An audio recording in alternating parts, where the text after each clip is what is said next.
stuff that's so just the same old stuff, just competing and trying to get kids. That's it.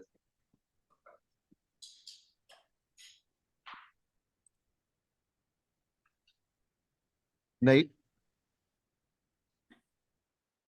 Hey, Coach. First off, did you get any sleep last night with all that coffee running through your veins? I guess. And secondly, you look like you guys really put an emphasis on up front getting bigger with a number of offensive linemen added and some guys with experience, some guys coming in as true freshmen. But was that something you guys set out to do, especially losing some guys this year?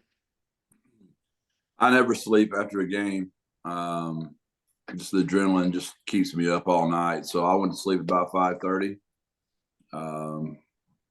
And my alarm set for 7. I had to do some radio this morning. So I got an hour and a half, which is about normal after a game, but I'll probably sleep pretty well tonight. The games won in the trenches. They're hard to find, O-line, D linemen. And we feel really good about the kids we're taking. And we just pretty much have a simple rule: if they can't play for us or they can't fit in our roster, we don't take them. So we're going to go slow. We're not into winning any kind of competition of having the most commitments or the most kids signed early. We want to make sure our roster gets better, and I'm sure this will be going on all the way through February into May and into June, I would imagine.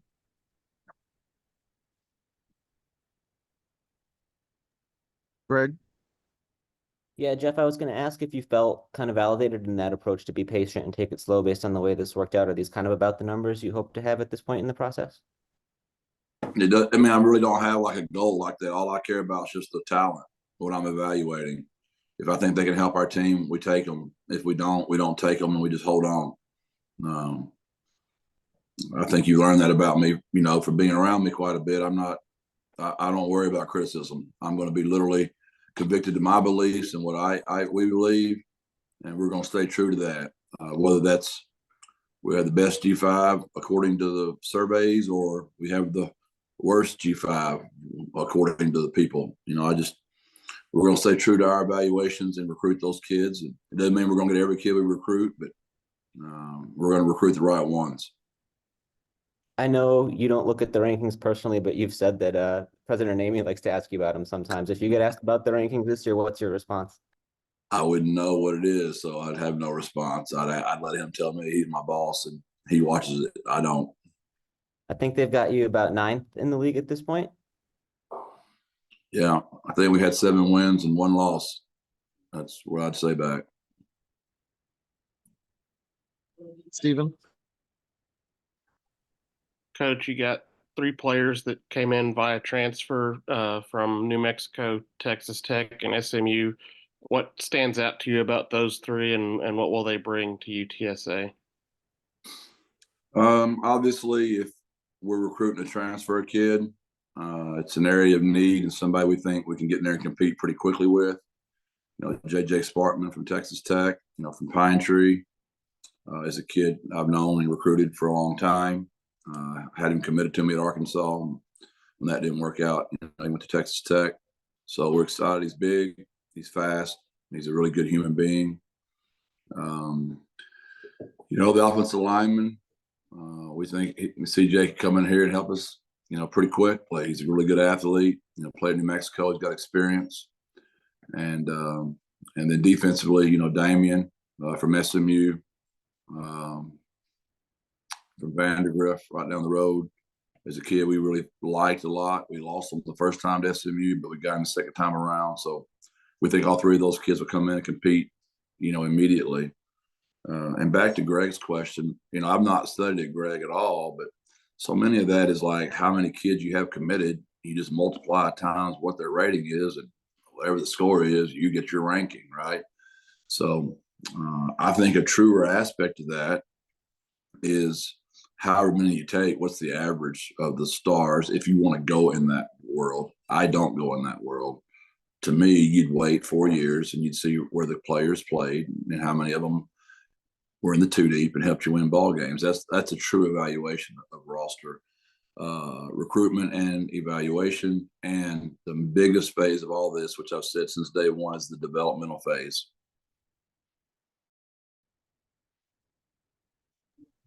Nate,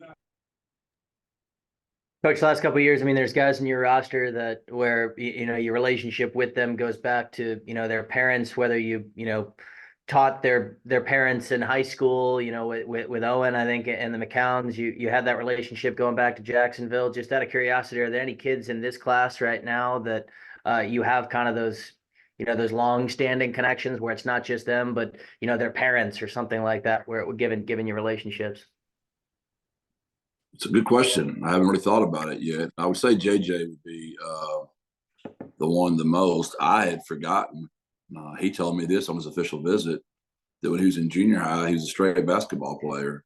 And his high school coach asked me to speak to him, and I told him obviously I couldn't because he was in junior high, right? Well, then JJ came to camp, so I got to talk to him. And I said, JJ, do you know how many point guards and shooting guards there are? It's a 12-man roster now. There are not many 6'4", 6'5" wide receivers, and there's a lot of positions on the football team. I didn't know that I'm the one that taught JJ to play football. He told me that, so that's kind of a cool story. But there's I'm sure there's a few of those I hadn't really thought about it yet. I know just from Briley, his brothers, played, so we've known them and their families for a while, and they're San Antonio people, so we're around them all the time. But I had to think about this. Great question. hey, Greg, Jeff, your first 3 signing classes here, 100% of the high school guys you brought in were from Texas. You had 2 out of state last year and 2 out of state this year. Is that part of being more selective, or does that come down to connections? What leads to that? Yeah, just a connection, somebody that you trust, that puts you on a kid when you evaluate him. You think he meets the measurables, comes to camp, whatever that is. So we roll with it. And we all had one out of Arkansas where I met his high school coach when I coached the University of Arkansas, and he put me on some good players, and he put me on another good one this time. So we took him. And then the receiver out of Florida, he's got 10.5 speed. He's dynamic with his body movements. He's got tremendously long arms and huge hands, and we think his upside's really high. So that's it's always a connection, somebody or you would never get connected to the kid to begin with, and then it's your evaluation, and obviously the recruitment part. But the most important piece is still coming, is how are we developing. Matt, we'll go to you.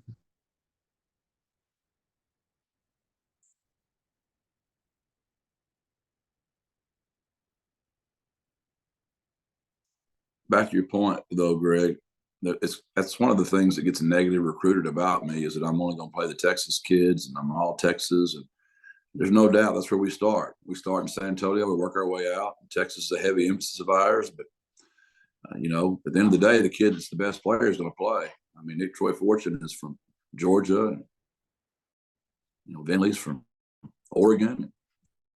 We're everywhere. I mean, we've got kids. We got Martavius from Tennessee, Rocco's from Georgia, I believe. So our roster is pretty diversified, and whoever is the best player is going to play. But our emphasis will always be Texas. We'll be predominantly Texas, because that's where we're located. That's where most of our connections are. But we're not opposed to ever going outside the state. Mekhi Hart, he's not from Texas. So there's quite a few of them. Meach from Mississippi. So Robert Henry, Mississippi. We go on and on and on. Okay, JJ, we'll go back to you. Jeff, how much more active are the Road Raiders going to be between now and the start of classes in January? Yeah, we'll be very active. We could probably get 6 more maybe before January's up. We'll just see how many of those we win, how many we lose. And if we lose, we'll sit tight, and we'll wait for May. But I just watched last night all the high school kids that went out there and did really well for us. You know what I mean? That's what get lost in all this. Everybody loves this transfer portal. It's fun to talk about it. Cam was in the defensive MVP. He came out of Sam Houston. But Ben James Wally played good last night. You know what I mean? Devin McEwen, David Amador. You start going on and on about our Texas high school football kids that came right out of high school that we're really excited about. And Owen McCowan, you know, Rush, Texas, high school football player, but actually he came from Colorado. So it's really not actually all the way true. He's a transfer guy. Jeff, is there any frustration with this recruiting cycle because of how prevalent NIL has become? Yeah, I'd be lying if I said otherwise. I mean, it's, you know, it's what it is. So we're just not into that. We're going to really try to take care of our current roster. We just don't have, you know, what I'd like to have is quite yet to get everybody taken care of as well as possible. Some of those teams out there just got a lot more than us right now, so they're going to be able to get that done.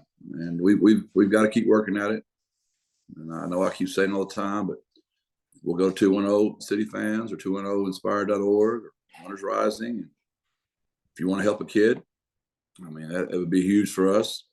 And if you know the kid you want to help, you can just tell how much you want to help a month, or you can just tell Martin and Pat Kleins and April what you just want to put it in there, and they can decide who gets it. So it's the way of the new world. So whether I'm frustrated or not, that is definitely a piece.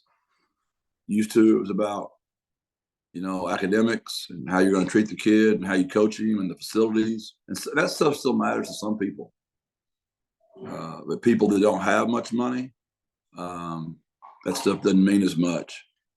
The families that might have, you know, more money in their own home, it's not as important. But for people that were raised, you know, kind of the way a lot of us were, that is important. Nate, Coach, back to what you guys are planning to do over the next few months. Elephant in the room is bringing in a quarterback to add competition to that room. Is that one of those positions maybe you're looking to bring in, whether it be from the high school level or the transfer portal, in terms of driving maybe a quarterback competition? Do you want to bring someone else in? Oh, sure. I mean, Eddie Lee knows that. And so does Owen. I've been very honest with both of them that, you know, we've got to do that. You know, you look at my first year, we had 4 that had to play. We lost that many quarterbacks to injury. And we've got to get preferably a veteran guy that's played some, because Eddie's played some, Owen's played some, and we'd like to get a veteran guy in here that's played some, that wants to compete for a job.